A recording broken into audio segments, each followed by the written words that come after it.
Erta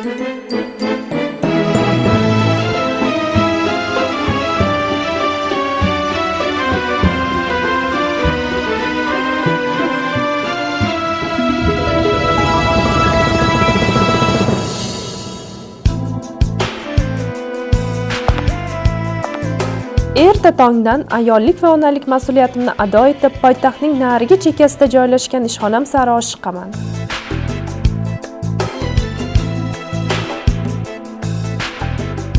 Raqamli hukumat bu faqat qog'ozbozlikdan raqamli shaklga o'tish emas. Bu insonlar hayotini tubdan o'zgartirish, osonlik va qulaylik yaratish falsafasi.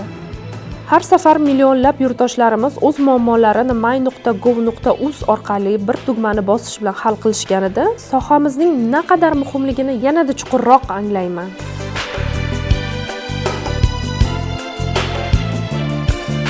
Bir finjon qahva quvvati bilan rahbariyat tomonidan berilgan topshiriqlar, ustuvor vazifalar ustida ishlashga kirishaman. Kunning birinchi yarmida raqamli xizmatlarni soddalashtirish, biznes jarayonlarini qayta loyihalashtirish va may.gov.uz imkoniyatlarini yanada kengaytirish bo'yicha qizg'in jarayonlar boshlanadi. Tushlikdan keyin esa kelgusidagi hamkorlik rejalari yuzasidan muhim uchrashuvlar, amaliy muzokaralar o'tkazamiz.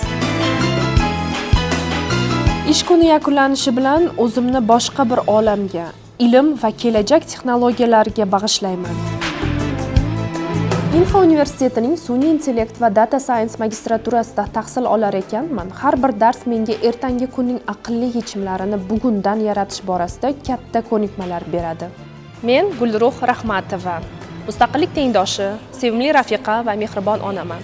Shu bilan birga 10 yildan buyon davlat miqyosidagi raqamli loyihalarga mas'ul mutaxassis sifatida ona yurtimning raqamli davlat boshqaruvi va elektron davlat xizmatlarini rivojlantirishga o'z hissasini qo'shib kelayotgan hur O'zbekiston farzandiman.